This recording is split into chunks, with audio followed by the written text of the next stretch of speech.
First of all, I think he said something like UCLA may have had something taken. Did UCLA have anything taken? Not that I'm aware of. I haven't heard anything else since you asked the question the other day, so okay. I don't know anything else going on with that.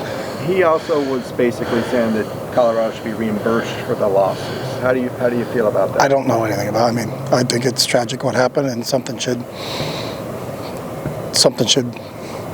be taken care of. I don't know the ins and outs of it, so. Looking at Arizona, what have you seen out of Fafita that's kind of different from Delora?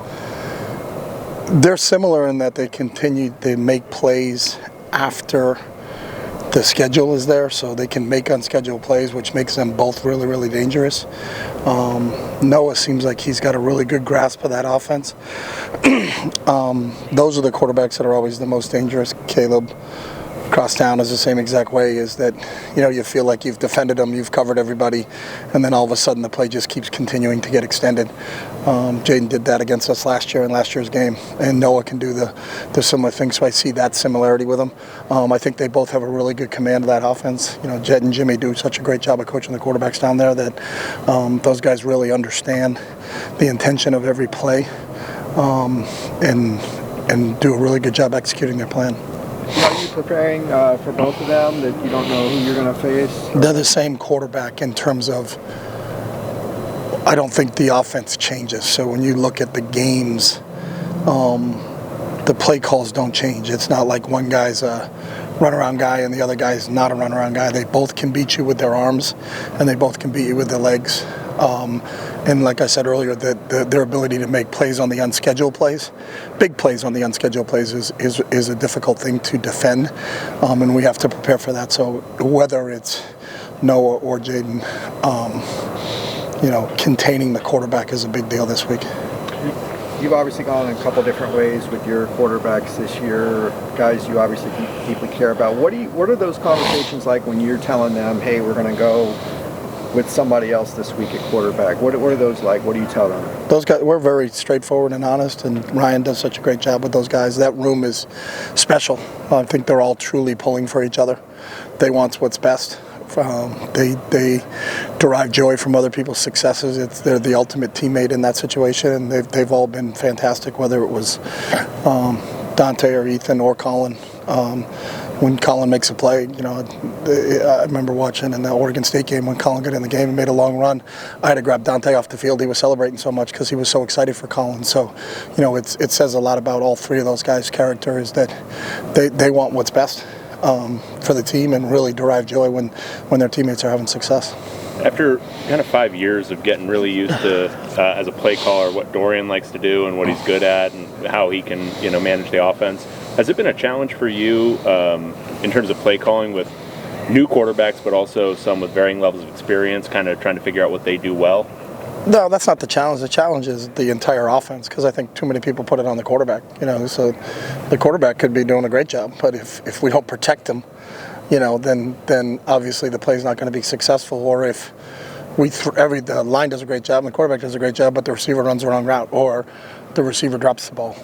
There's a lot of different factors that go into it. So it's not just the quarterback, it's the entire group, and how they're coming together as a group. And, not only did you lose Dorian and Zach and Jake at the skill positions, but you also lost John Gaines, you also lost Raekwon, you also lost Neo. So it's always a new year when you're getting together, but it's putting all the pieces together, not just the quarterback piece. And is that with so many new faces on the offensive line, in the quarterback room, at the wide receiver positions, has that been kind of a problem-solving thing for you to figure out? No, that's football. I mean, that's just the way the game is. I mean, we've had games here where Dorian couldn't play, so Garbage has got to play. So what is the game plan now with Ethan in the game plan? We've had games where we found out pregame at Arizona State a year ago that Zach couldn't go. He was in warm-ups and was going to see what he can do, and then they said they don't think he can go. All right, then what's our contingency plan that we have to go through that day? And I think that may have been our best rushing performance of the season. But if you had told us 5 minutes before the game that we were going to run for that many yards, I don't think we believe that.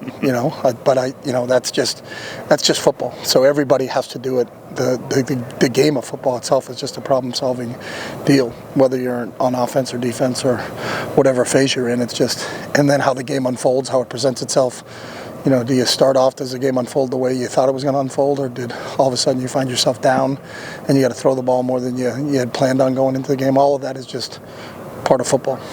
Whose idea was the Halloween number switcheroo? I think the players wanted to do that, so. Was that hard to coach you if you're in the middle of a play and you don't know who the number is? For us, it's not. I mean, I know who Ethan Garbers is, so we don't look at him as, oh, that kid's 4. That's confusing to me. So now he's 10. It wasn't overly confusing to us. May have been to you guys when you guys are trying to figure out who's available. So Yeah, it was. you may see it more often. Oh, no. There may be Halloween in November. Oh, boy. Did you dress up? No, I did not. I didn't even know it was Halloween.